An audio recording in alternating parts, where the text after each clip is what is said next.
Bien, buenas noches, hermanos, hermanas. Vamos a comenzar el estudio de hoy y hoy día nos corresponde el capítulo 19 de Apocalipsis. El capítulo 19 de Apocalipsis, que lo vamos a dividir en tres secciones. La primera de ellas es la sección de las alabanzas en el cielo, la segunda, la cena de las bodas del Cordero, y la tercera, que ya tiene que ver con la segunda venida de Jesucristo, específicamente a lo que se llama la batalla del Armagedón y, por supuesto, a establecer el reino milenial.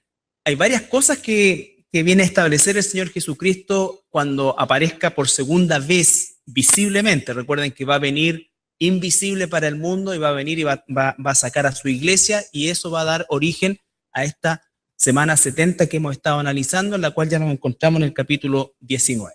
¿Ya? Entonces vamos a dar lectura al capítulo 19. Alabanzas en el cielo. Después de esto, oí una gran voz de gran multitud en el cielo que decía: Aleluya, salvación y honra y gloria y poder son del Señor Dios nuestro, porque sus juicios son verdaderos y justos, pues ha juzgado a la gran ramera que ha corrompido a la tierra con su fornicación y ha vengado la sangre de sus siervos de la mano de ella.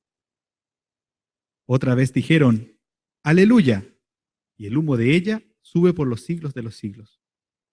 Y los 24 ancianos y los 4 seres vivientes se postraron en tierra y adoraron a Dios, que estaba sentado en el trono, y decían: Amén, aleluya. Y salió del trono una voz que decía: Alabad a nuestro Dios todos sus siervos, y los que le teméis, así pequeños como grandes. Y oí como la voz de una gran multitud, como el estruendo de muchas aguas, y como la voz de grandes truenos que decía: Aleluya, porque el Señor nuestro Dios Todopoderoso reina. Gocémonos y alegrémonos, y démosle gloria, porque han llegado las bodas del Cordero, y su esposa se ha preparado. Y a ella se le ha concedido que se vista de lino fino, limpio y resplandeciente, porque el lino fino es las acciones justas de los santos. Y el ángel me dijo: Escribe: Bienaventurados los que son llamados a la cena de las bodas del Cordero. Y me dijo: Estas son palabras verdaderas de Dios. Yo me postré a sus pies para adorarle, y él me dijo: Mira, no lo hagas. Yo soy consiervo tuyo y de tus hermanos, que retienen el testimonio de Jesús. Adora a Dios, porque el testimonio de Jesús es el espíritu de la profecía. Entonces vi el cielo abierto, y he aquí un caballo blanco, y el que lo montaba se llamaba Fiel y Verdadero, y con justicia juzga y pelea. Sus ojos eran como llama de fuego, y había en su cabeza muchas diademas, y tenía un nombre escrito que ninguno conocía, sino él mismo. Estaba vestido de una ropa teñida en sangre, y su nombre es el Verbo de Dios. Y los ejércitos celestiales, vestidos de lino finísimo, blanco y limpio, le seguían en caballos blancos. De su boca sale una espada aguda para herir con ella a las naciones, y él las regirá con vara de hierro. Y él pisa el lagar del vino, del furor y de la ira, del Dios Todopoderoso. Y en su vestidura y en su muslo tiene escrito este nombre: Rey de Reyes y Señor de Señores. Y vi a un ángel que estaba en pie en el sol, y clamó a gran voz, diciendo a todas las aves que vuelan en medio del cielo: Venid y congregaos a la gran cena de Dios, para que comáis carnes de reyes y de capitanes, y carnes de fuertes, carnes de caballos y de sus jinetes, y carnes de todos libres y esclavos, pequeños y grandes. Y vi a la bestia, a los reyes de la tierra y a sus ejércitos, reunidos para guerrear contra el que montaba el caballo y contra su ejército. Y la bestia fue apresada, y con ella el falso profeta que había hecho delante de ella las señales con las cuales había engañado a los que recibieron la marca de la bestia y habían adorado su imagen. Estos dos fueron lanzados vivos dentro de un lago de fuego que arde con azufre, y los demás fueron muertos con la espada que salía de la boca del que montaba el caballo, y todas las aves se saciaron de las carnes de ellos. Bien, bueno, este capítulo 19 marca el final de este periodo de la semana 70, que comienza con el rapto de la iglesia y va a finalizar con esta batalla final que es en la región de Israel llamado Armagedón o Megido. ¿Ya? Es una región.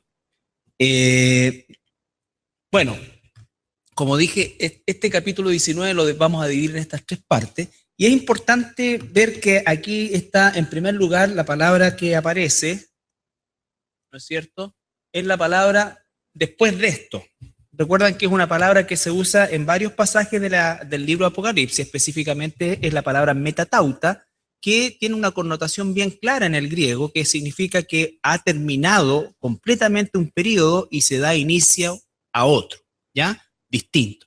Entonces, lo que está diciendo es que después de esto se refiere a que ya se terminaron los juicios de Dios, ¿no es cierto?, que se caracterizaron por todos los cataclismos, ¿no es cierto?, juicios sobre la creación, sobre el planeta, pero también sobre las personas, y en algunos casos específicamente sobre las personas que tenían la marca de la bestia. Recuerdan, todo eso se desarrolla en mayor medida en la segunda mitad, que nosotros llamamos en términos, aparece en la escritura también, pero más bien en términos de enseñanza, le llamamos la gran tribulación. Tribulación llamamos al periodo completo de los 7 años, pero la gran tribulación es específicamente la mitad hasta el final, donde el anticristo ya asume un rol como solicitando y pidiendo adoración y demandando, ¿no es cierto?, esa fidelidad enfermiza a través de la marca.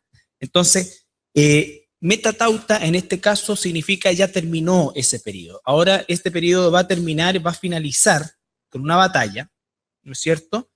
Pero previo a eso, lo primero que vemos nosotros que en el cielo dice que hay una gran multitud, ¿no es cierto?, en el cielo, y dicen aleluya, salvación y honra, gloria y poder son del Señor Dios nuestro.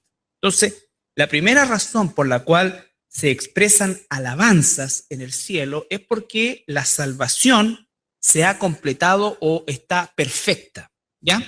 No que nosotros no seamos salvos ahora, no que nosotros no tengamos la salvación, sino que lo que está diciendo es en términos del periodo que ha durado todo este proceso de la salvación, ¿no es cierto?, está llegando a su término o llegó a su término para dar inicio a otro periodo que se llama el milenio, ¿ya? Pero todo este periodo previo, ¿no es cierto?, por supuesto que nosotros ya somos salvos, pero nuestra salvación todavía no se ha completado en el sentido de que nos tenemos que ser, ya sea que nos vamos en el rapto o por medio de la muerte, llegar al cielo, pero como sea, estamos, ¿no es cierto?, todavía faltos de el cuerpo glorificado, de estar en la presencia del Señor. Entonces, en ese sentido, habla de la salvación que se completa, ¿ya? ¿Por qué? Porque durante el tiempo de la gran tribulación también van a haber muchos hermanos nuestros, hermanas nuestras, que van a ser llamados en ese espantoso periodo y se van a convertir, y la gran mayoría de ellos va a perecer como un mártir, ¿ya? Entonces, hay alabanza de eso. En el Salmo 104, 35, vamos a usar algunos pasajes paralelos. Ustedes recuerden que el Antiguo Testamento está lleno de escritura que justamente nos reafirma este periodo de la semana 70. ¿Y por qué? Porque sabemos que lo que llamamos nosotros la semana 70 obedece principalmente, o no principalmente, exclusivamente a la finalización del trato de Dios con la nación de Israel. El tiempo del trato de Dios con Israel terminó exactamente cuando Jesús entra en Jerusalén. Dice que ahí termina el tiempo de Dios con Jerusalén y viene todo el rechazo de Jesús, la crucifixión, en fin, todo eso, ¿ya? Y desde ahí en adelante se detuvo el tiempo hasta esta semana 70 que todavía no ocurre, ¿ya? Por eso es que todo lo que encontramos es eminentemente judaico. Salmo 104, 35. Sean consumidos de la tierra los pecadores, y los impíos dejen de ser. Bendice, alma mía, a Jehová. Aleluya. Ya. Entonces dice, sean eliminados, sean dejados sin existencia los impíos. Eso no ha sucedido todavía. Eso va a suceder en este momento cuando el Señor haga una limpieza plena de, ¿ya? También dice que hay alabanza por causa de la justicia. en el verso 2, ¿no es cierto? Dice, porque sus juicios son verdaderos y justos, y hace alusión directamente a lo que es el sistema de la Gran Babilonia, que describió su caída entre el capítulo 17 y el capítulo 18. Ahora bien, esa caída, ¿no es cierto? Recuerden ustedes que también marca el final, por así decir, del sistema político y religioso unidos como tal. Uno tiene que recordar que todos estos periodos, estas situaciones que están ocurriendo, estos sucesos, ocurren de manera bien rápida, no son cosas extensas, casi hablamos de una situación simultánea que se va sucediendo, ¿ya? Pero también hay alabanza por la justicia plena de Dios. Primero, porque juzgó a la Babilonia, ¿no es cierto? Y segundo, porque los juicios que Dios ejecutará son todos justos. Y hace alusión directa, por ejemplo, al juicio que vamos a ver al final de esta batalla, que es el llamado el juicio de las ovejas y los cabritos, que también es un juicio, ¿ya? Y tenemos un paralelo en Isaías 9, 6 y 7.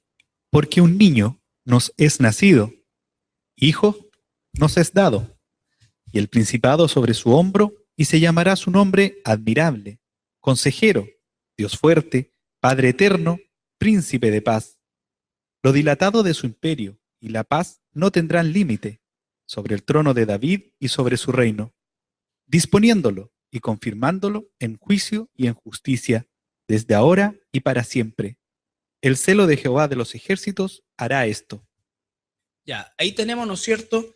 Este pasaje de Isaías, estos dos versículos de Isaías, tuvieron o han tenido cumplimiento solamente en la primera parte, el primer pedacito que dice, porque un niño nos es dado. Todo lo demás, que será llamado consejero, que regirá con vara de hierro, que todo eso se va a cumplir cuando el Señor vuelva en su gloria. Esto no era para la primera venida.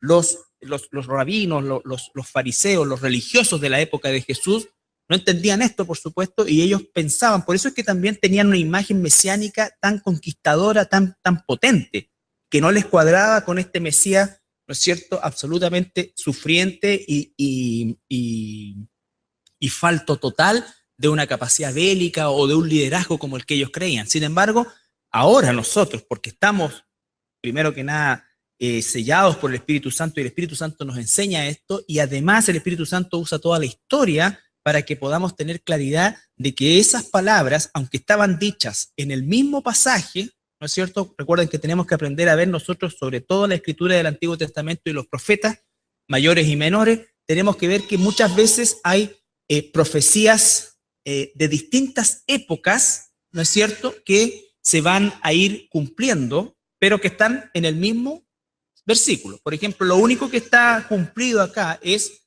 un niño nos es nacido, ¿no es cierto? Y después todo lo demás no se ha cumplido todavía y pertenece al periodo que estamos hablando, a este regreso glorioso de nuestro Señor Jesucristo, ¿ya?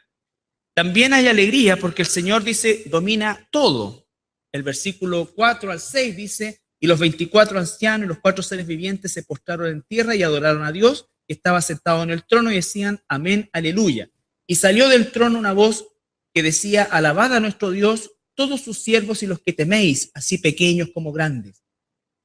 Y oí la voz de una gran multitud, como el estruendo de muchas aguas y como la voz de grandes truenos que decían, aleluya, porque el Señor nuestro Dios todopoderoso reina, ¿no es cierto? Entonces hay alegría en el cielo porque el Señor reina en plenitud.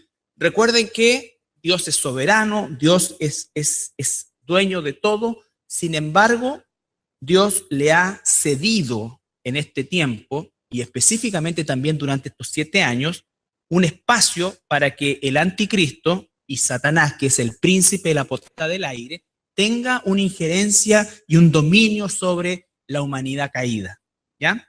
Entonces, esa situación no termina hasta que ocurre esta segunda venida gloriosa del Señor, y que en definitiva lo que hace es tomar posesión plena y absoluta del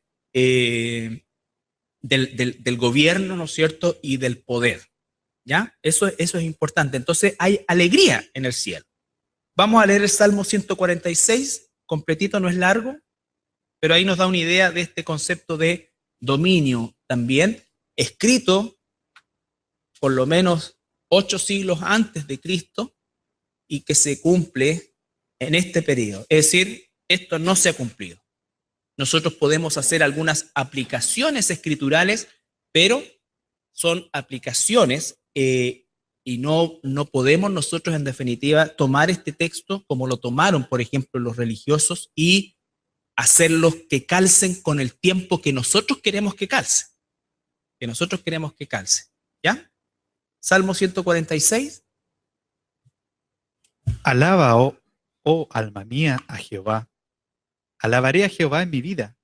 Cantaré salmos a mi Dios mientras viva. No confiéis en los príncipes, ni en hijo de hombre, porque en él no hay en él salvación. Pues sale su aliento y vuelve a la tierra. En ese mismo día perecen sus pensamientos. Bienaventurado aquel cuyo ayudador es el Dios de Jacob, cuya esperanza está en Jehová su Dios, el cual hizo los cielos y la tierra, el mar y todo lo que en ellos hay, que guarda verdad para siempre, que hace justicia a los agraviados, que da pan a los hambrientos. Jehová liberta a los cautivos. Jehová abre los ojos a los ciegos. Jehová levanta a los caídos. Jehová ama a los justos. Jehová guarda a los extranjeros, al huérfano, y a la viuda sostiene, y el camino de los impíos trastorna. Reinará Jehová para siempre, tú Dios, oh Sión, de generación en generación. Aleluya. Ya. Entonces tenemos que, otra vez, esa última frase nos enmarca en este tiempo. Por supuesto que todo lo anterior es aplicable a todo tiempo, pero específicamente el final del dominio de la maldad, el final, ¿no es cierto?, del sufrimiento, el final de toda la injusticia va a ocurrir en este tiempo y Dios, nuestro Señor, va a reinar para siempre, ¿ya? Para siempre. Reinará 1000 años en la Jerusalén actual, ¿no es cierto?, y después por toda la eternidad en la nueva Jerusalén. Ya lo vamos a ver eso también. La cuarta razón que nosotros podemos sacar de la alegría, de esta alabanza, de este gozo que hay en el cielo, se encuentra, ¿no es cierto?, porque han llegado, dice, las bodas del Cordero. Versículo 7 y 8. Versículo 7 y 8 dice: gocémonos y alegrémonos, démosle gloria porque ha llegado las bodas del Cordero y su esposa se ha preparado, y a ella se le ha concedido que se vista de lino fino, limpio y resplandeciente, porque el lino fino es las acciones justas de los santos. ¿Ya? Entonces, la cuarta razón por la cual hay esta alegría en el cielo es porque han llegado las bodas del Cordero. ¿Ya? Y dice que a su esposa se le ha concedido que se vista de lino fino, limpio y resplandeciente, que es o representa las acciones justas de todos los santos, de todas las épocas. Esas acciones justas que tú y yo hacemos van a estar representadas en el vestido de esa novia, son lo que van a cubrir a esa novia. Ahora, nosotros aquí tenemos que hacer una pequeña aplicación, también entendiendo el concepto cultural de la boda para los judíos, ¿ya? De la boda para los judíos. Nosotros aquí tenemos en primer lugar el gozo que se está produciendo en el cielo, y recuerdan cuál es la otra oportunidad en que en el cielo hay mucha algarabía dentro del libro Apocalipsis, mucha alegría, ¿se acuerdan? Cuando Satanás es expulsado, ¿no es cierto? Y dice, se alegran los cielos, pero ¡ay! De la tierra y el mar, porque el diablo les envió a ustedes con gran ira, sabiendo que le queda poco tiempo. Entonces, esas dos oportunidades nos marcan momentos cúlmines sumamente alegres en el cielo, porque son momentos definitivos. Esa expulsión de Satanás, ¿no es cierto?, es un momento definitivo. Eso significa que nunca más Satanás va a tener acceso a la presencia de Dios, a acusarnos ni a nada que se le parezca. Por lo tanto, eso en el fondo es también lo mismo que transmite en esta alabanza y en esta aleluya. Todo lo que está diciendo ahí tiene carácter definitivo. Tiene carácter definitivo. Al punto que dice que a la bestia y al falso profeta los pesca y ¡tum!, los tira inmediatamente al lago de fuego. Satanás es atado y comienza, metatauta, comienza otro periodo que vamos a estudiar en la semana subsiguiente, que es el milenio. ¿Ya? Ahora bien, vamos a ver el tema de la boda judía, estas cenas de las bodas también. Y, por supuesto, tenemos que el novio es Jesús, ¿no es cierto? El novio es Jesús y la novia es la iglesia.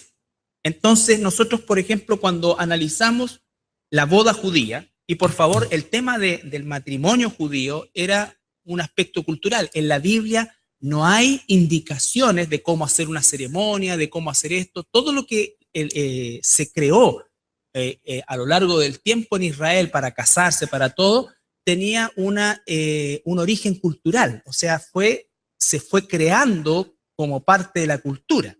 Por supuesto, guardando los principios de Dios, todo, pero no significa que nosotros tenemos que hacer la boda de la misma manera que hacen los judíos. O sea, hoy día, por ejemplo, hay un aspecto cultural que se agregó a la boda judía. No sé si ustedes han ido alguna vez a una boda judía, que el novio quiebra el vaso, ¿no es cierto? O pisa un vaso como señal, ¿no es cierto?, de la falta del muro, la kipá, ¿no es cierto? Y todas estas cosas que se han ido agregando como parte de su cultura. Pero en el tiempo de Jesús estaba establecida la cultura de que el novio, ¿no es cierto?, el desposatorio que se llamaba, era un proceso en el cual la familia del novio visitaba a la familia de la novia.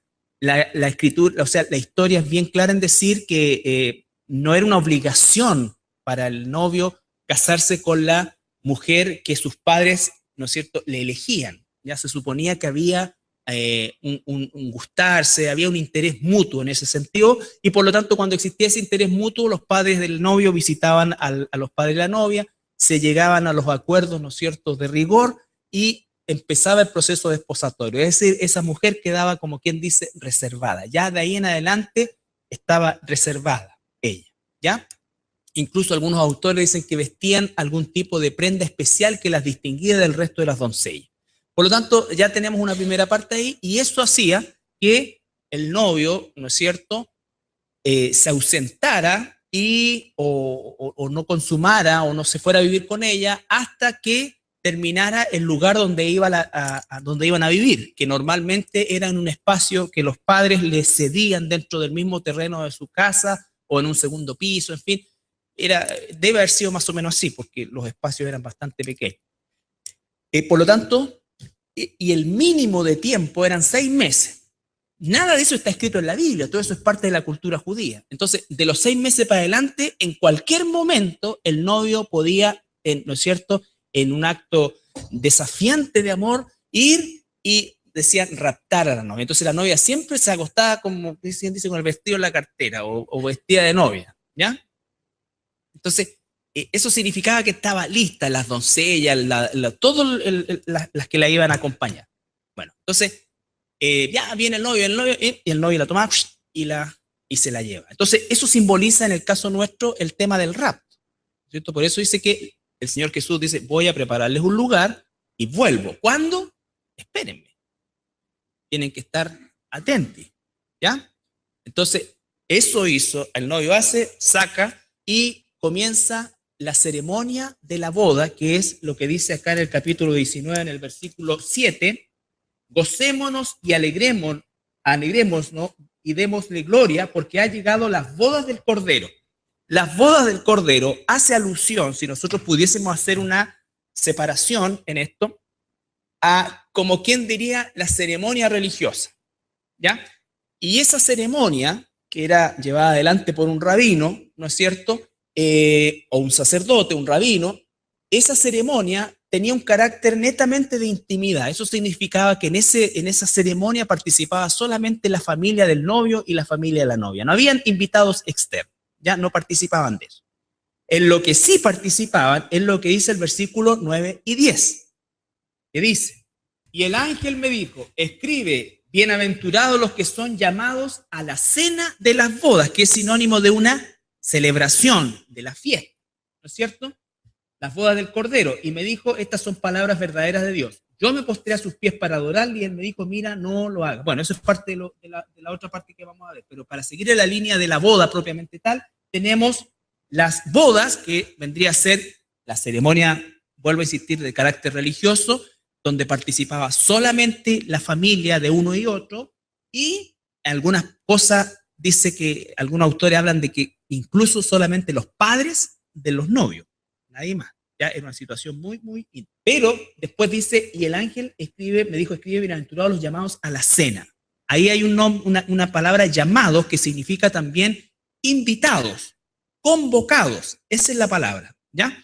Entonces, es otro grupo de personas que obviamente no es ni el novio, ni la novia, ni los familiares de los novios, sino que ya está hablando de invitados en términos generales que no son la iglesia, que no son la iglesia. Entonces, para recordar algunos aspectos de la relación en Efesios 5, 25 al 27, que ya vamos a llegar ahí el día domingo. Recuerden, varones, hermanos míos, que el 80% de las indicaciones para que el matrimonio funcione son responsabilidad nuestra, del varón, del esposo, de la esposa. ¿Ya? Entonces, eso es muy, muy, o sea, no, es absolutamente, absolutamente vital. El 80% de las peticiones y las responsabilidades entregadas dentro del matrimonio corresponden a acciones de liderazgo que debemos ejercer los esposos. ¿Ya? Da lo mismo que la cultura hable de igualdad, de que esto, no. Nosotros como hijos de Dios nos tenemos que ceñir a ese modelo. Por supuesto que ese liderazgo es como el liderazgo de Jesús. Por eso es que la analogía es tan perfecta. Ahora sí, Efesios 5, 25 al 27. Maridos, amad a vuestras mujeres, así como Cristo amó a la iglesia y se entregó a sí mismo por ella, para santificarla, habiéndola purificado en el lavamiento del agua por la palabra, a fin de presentársela a sí mismo, una iglesia gloriosa, que no tuviese mancha ni arruga ni cosa semejante, sino que fuese santa y sin mancha. Ya.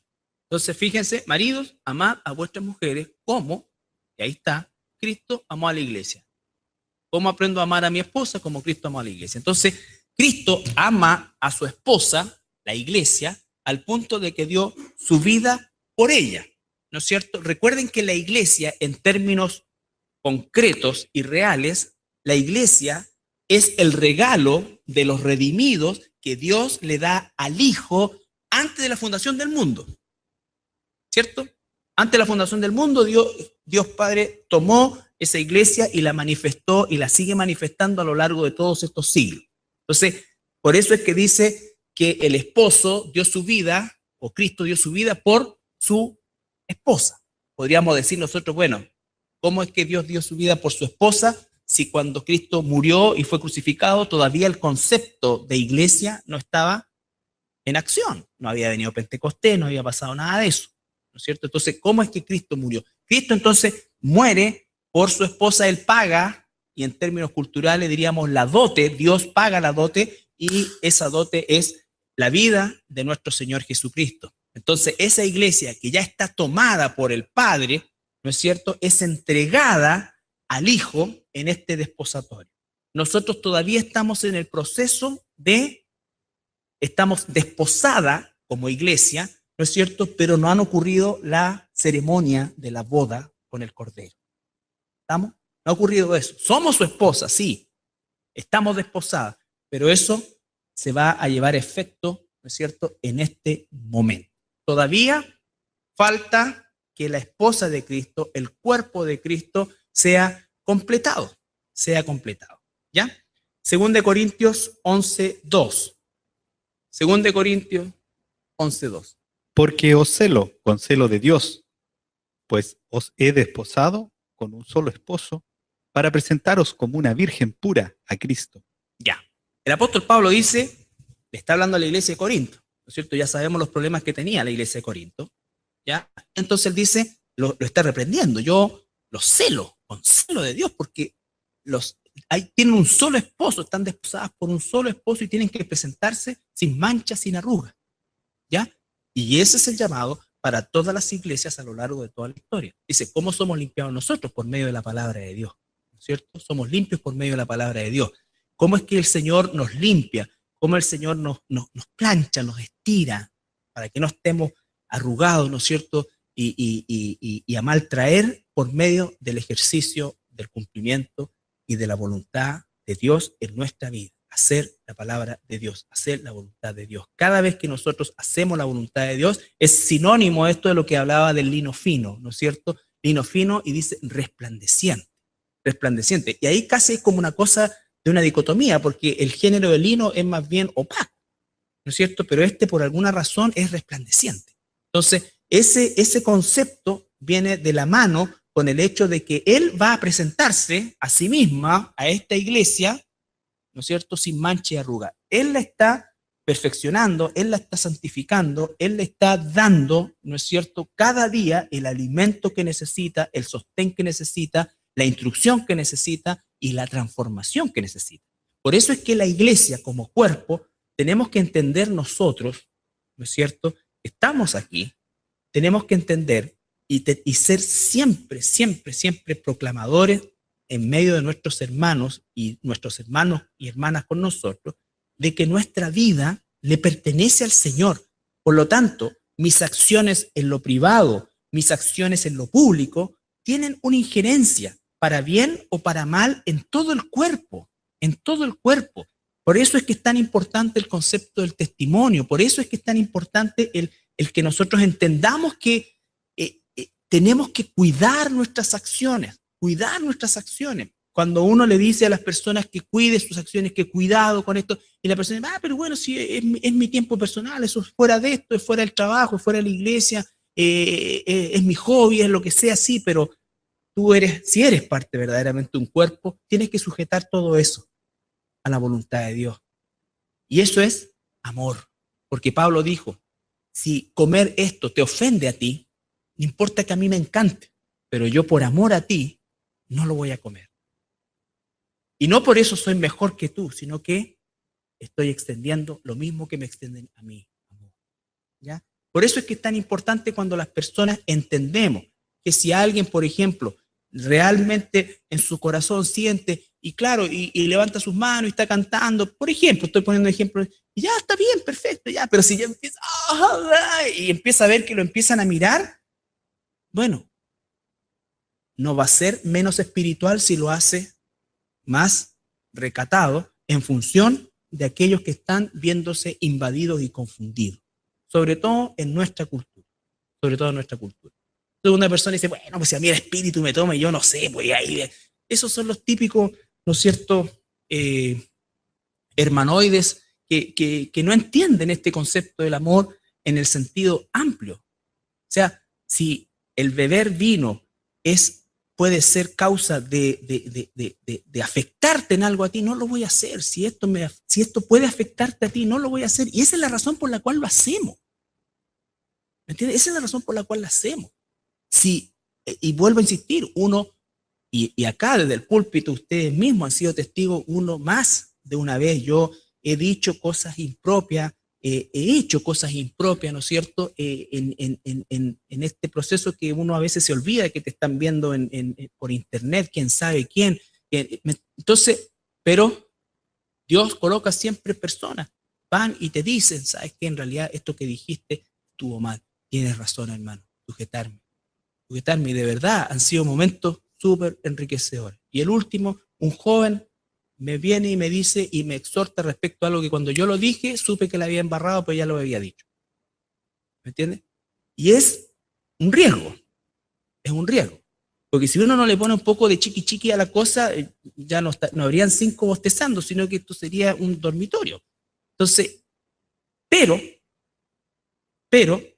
tenemos que estar sujetos a la corrección, tenemos que estar sujetos, ¿no es cierto?, a la exhortación y hacer todo por amor a mis hermanos y mis hermanas. ¿Ya?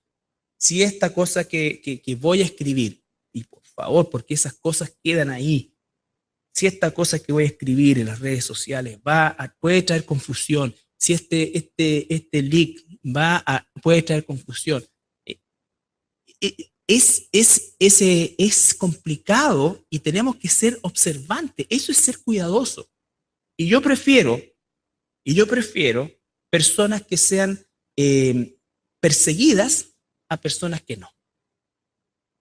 Si hay que elegir entre un perseguido y uno no, prefiero el perseguido. ¿Ya? Y eso, hermano, es sumamente, sumamente importante. Ir reduciendo las cosas. La oficina del pastor está allá atrás, ¿no es cierto? ¿Cómo tiene que haber libre acceso? La posición del computador tiene que ser que el que, bueno, le hicimos esa cosa para que cualquiera vaya y mire qué está sucediendo, ¿me entiendes? O sea, no está cerrada esa cuestión, esto, y cualquiera que ve, lo primero que ve es la pantalla del computador para que vea, o sea, no es que, sí, dime qué se te ofrece. Entonces, todas esas cosas son aspectos hechos en cuidado para que minimizar las posibilidades, ¿no es cierto?, de generar cualquier cosa, ¿ya? Por lo tanto, esa es la importancia. ¿Por qué? Porque la novia de Cristo es una iglesia pura, debemos luchar por ser puros, sin manchas, sin arrugas, y presentarnos a Él, ¿no es cierto?, dignificados como corresponde, ¿ya?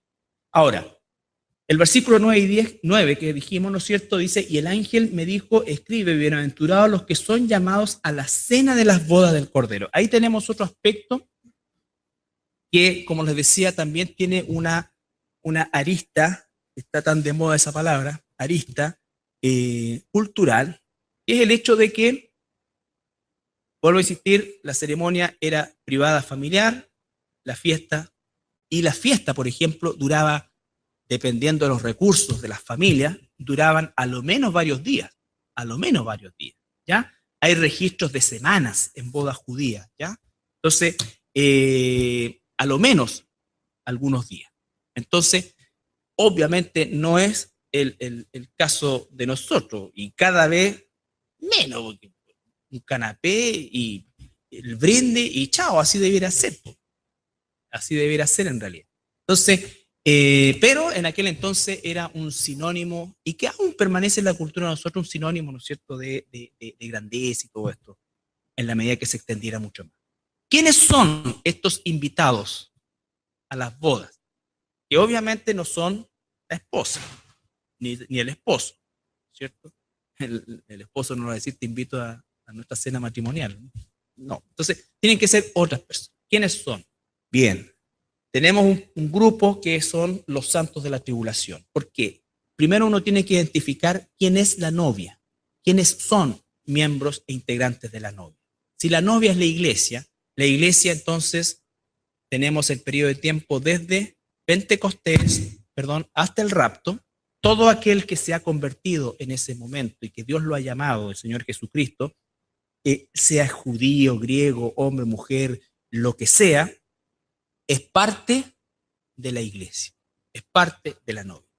Antes de eso, pertenece a los santos del Antiguo Testamento. Después de eso, hasta esta batalla de Armagedón, pertenece a los santos de la tribulación.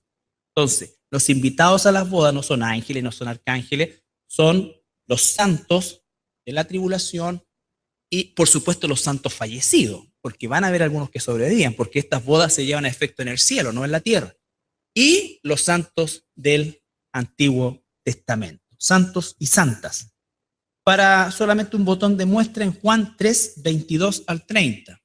Juan 3, 22 al 30. Israel es desgajado, por lo tanto, todos los israelitas que se convierten durante el periodo de la iglesia son parte de la novia. Los israelitas que se convierten durante la tribulación son parte de los invitados.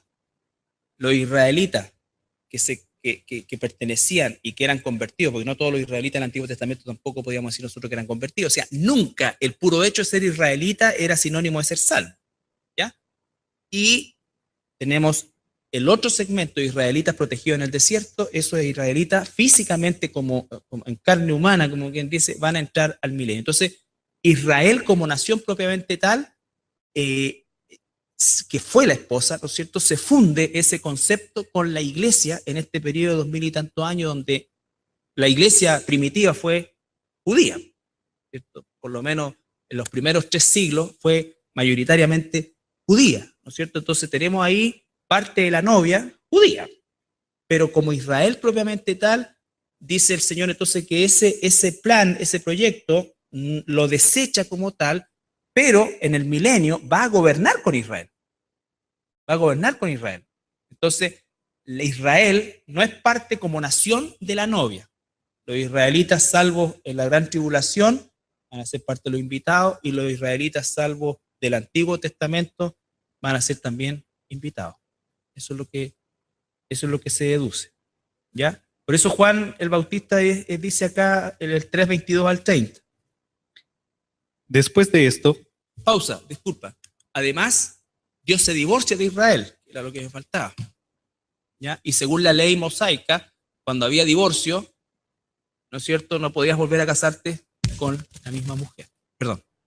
vino Jesús con sus discípulos a la tierra de Judea, y estuvo allí con ellos y bautizaba. Juan bautizaba también en Enón, junto con Salim, porque había allí muchas aguas, y venían y eran bautizados, porque Juan no había sido aún encarcelado. Entonces hubo discusión entre los discípulos de Juan y los judíos acerca de la purificación. Y vinieron a Juan y le dijeron: Rabí, mira que el que estaba contigo al otro lado del Jordán, de quien tú diste testimonio, bautiza, y todos vienen a él. Respondió Juan y dijo: No puede el hombre recibir nada si no le fuere dado del cielo. Vosotros mismos me sois testigos de que dije: Yo no soy el Cristo, sino que soy enviado delante de él. El que tiene la esposa es el esposo, mas el amigo del esposo, que está a su lado y le oye, se goza grandemente de la voz del esposo. Así pues, mi gozo está cumplido. Es necesario que él crezca, pero que yo mengüe. Entonces Juan se identifica como el amigo del esposo, ¿ya? Y recuerden ustedes que Juan, aunque aparece en el Nuevo Testamento, pertenece a la economía del Antiguo Testamento. Él es el último profeta de la economía profética antiguo testamentaria, ¿ya? Estaba bajo la ley. Bueno, Jesús también estaba bajo la ley. Entonces, lo importante es eso. Entonces, la iglesia no podía existir antes. ¿Por qué? Porque todavía no estaba pagada el sacrificio, todavía no estaba abierto el camino para que los hijos de Dios pudieran converger hacia el redil del Señor. Entonces, tenemos ahí la descripción de la boda y la fiesta o la cena de las bodas del Cordero, ¿ya? Ahora, explicaciones más profundas de cómo va a ser, qué van a servir, cuál va a ser el menú, todas esas cosas, y de aquí en adelante, y aprovechamos también aprovecho también de decirlo, el capítulo 20, 21 y 22, nosotros vamos a centrarnos en lo que está escrito más que en lo que no está escrito. ¿Por qué? Porque ahí definitivamente nosotros vamos no tenemos paralelo con algo que nosotros podamos haber vivido antes, ¿no es cierto? O sea, no tenemos paralelo en cuanto a vivir, por ejemplo, sin pecado, como seres, con cuerpo glorificado, sin pecado. Toda la vida hemos cargado con el pecado. Entonces, todas las cosas que se relatan en los siguientes versículos entran dentro de un plano que hasta cierto punto para nosotros puede resultar abstracto. ¿Ya? Esta nueva Jerusalén, este cielo nuevo, no hay sol, no hay mar, no hay esto. Entonces, ¿qué vamos a hacer? ¿Cómo vamos a estar? Eso no está revelado. Lo único que tenemos certeza es que dice que son cosas maravillosas, que Dios, a los que aman, Dios tiene preparados todas esas cosas. Entonces nos vamos a centrarnos y dice, hay una ciudad nueva que se llama Nueva Jerusalén, que de dónde viene, dice que baja del cielo. ¿Qué va a pasar? ¿Cómo se va a estacionar? ¿Qué va a ser un planeta? Todas estas especulaciones, ¿no es cierto?, que abundan, caerían dentro de eso. Pues si el Señor no lo reveló completamente y dio solamente una sinopsis de esa situación, eso es lo que nosotros tenemos que saber. Y como hijos confiados, nos tomamos de la mano a nuestro Padre y sabemos que Él nos lleva a lo más maravilloso que podamos imaginar. ¿Ya? ¿Alguna pregunta? O sea, primero que nada, no hay una explicación. De verdad, no hay una explicación de por qué nosotros somos tan beneficiados. Yo quiero decirlo inmediatamente, o sea, yo no me explico por qué este periodo llamado la iglesia, por algo se le llama, entre comillas, el periodo de la gracia, aunque la salvación ha sido por gracia siempre, porque nadie, aunque haya muerto como mártir, se merecía ser salvo.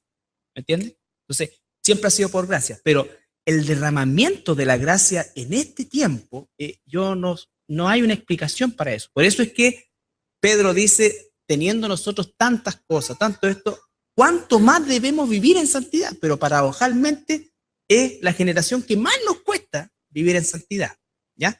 Entonces, no hay una explicación para eso. Y lo único que uno puede decir es que la soberanía de Dios lo ha determinado así.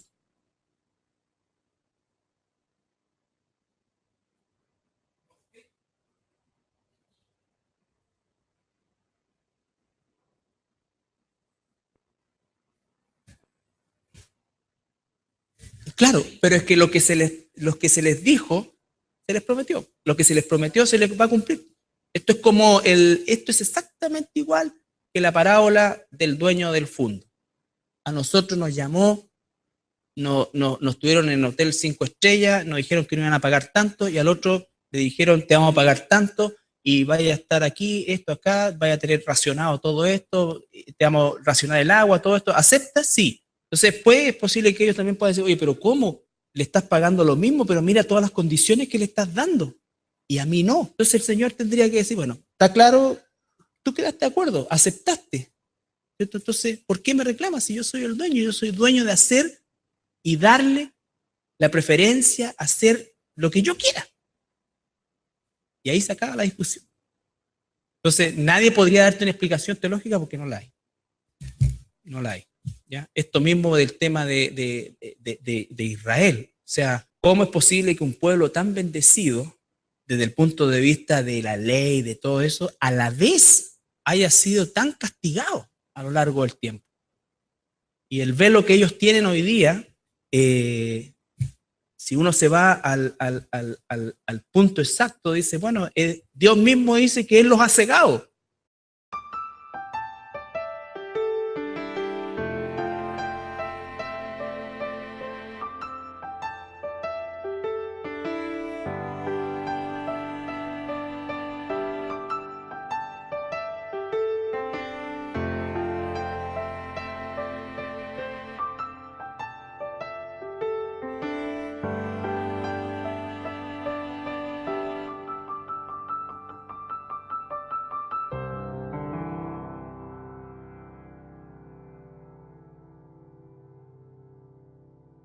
Bien, buenas noches, hermanos, hermanas. Vamos a comenzar el estudio de hoy. Y hoy día nos corresponde el capítulo 19 de Apocalipsis. El capítulo 19 de Apocalipsis, que lo vamos a dividir en 3 secciones. La primera de ellas es la sección de las alabanzas en el cielo. La segunda, la cena del... Yo me postré a sus pies para adorarle, y él me dijo, mira, no lo hagas. Yo soy consiervo tuyo y de tus hermanos, que retienen el testimonio de Jesús. Adora a Dios, porque el testimonio de Jesús es el espíritu de la profecía.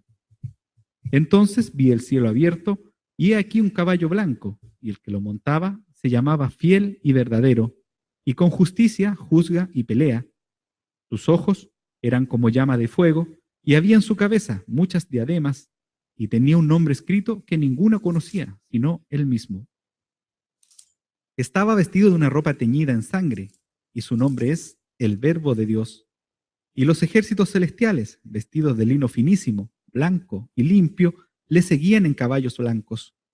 De su boca sale una espada aguda para herir con ella a las naciones, y él las regirá con vara de hierro. Y él pisa el lagar del vino, del furor y de la ira, del Dios Todopoderoso. Y en su vestidura y en su muslo tiene escrito las bodas del Cordero. Y la tercera, que ya tiene que ver con la segunda venida de Jesucristo, específicamente a lo que se llama la batalla del Armagedón y, por supuesto, a establecer el reino milenial. Hay varias cosas que viene a establecer el Señor Jesucristo cuando aparezca por segunda vez visiblemente. Recuerden que va a venir invisible para el mundo y va a venir y va a sacar a su iglesia, y eso va a dar origen a esta semana 70 que hemos estado analizando, en la cual ya nos encontramos en el capítulo 19. ¿Ya? Entonces vamos a dar lectura al capítulo 19. Alabanzas en el cielo. Después de esto, oí una gran voz de gran multitud en el cielo que decía, Aleluya, salvación y honra y gloria y poder son del Señor Dios nuestro, porque sus juicios son verdaderos y justos, pues ha juzgado a la gran ramera que ha corrompido a la tierra con su fornicación y ha vengado la sangre de sus siervos de la mano de ella. Este nombre, Rey de reyes y Señor de señores. Y vi a un ángel que estaba en pie en el sol y clamó a gran voz, diciendo a todas las aves que vuelan en medio del cielo: venid y congregaos a la gran cena de Dios, para que comáis carnes de reyes y de capitanes, y carnes de fuertes, carnes de caballos y de sus jinetes, y carnes de todos libres y esclavos, pequeños y grandes. Y vi a la bestia, a los reyes de la tierra y a sus ejércitos, reunidos para guerrear contra el que montaba el caballo y contra su ejército. Y la bestia fue apresada, y con ella el falso profeta que había hecho delante de ella las señales con las cuales había engañado a los que recibieron la marca de la bestia y habían adorado su imagen.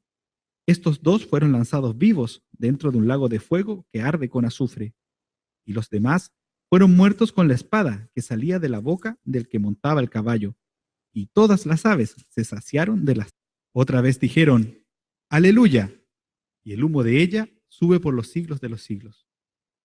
Y los 24 ancianos y los 4 seres vivientes se postraron en tierra y adoraron a Dios, que estaba sentado en el trono, y decían: Amén, aleluya.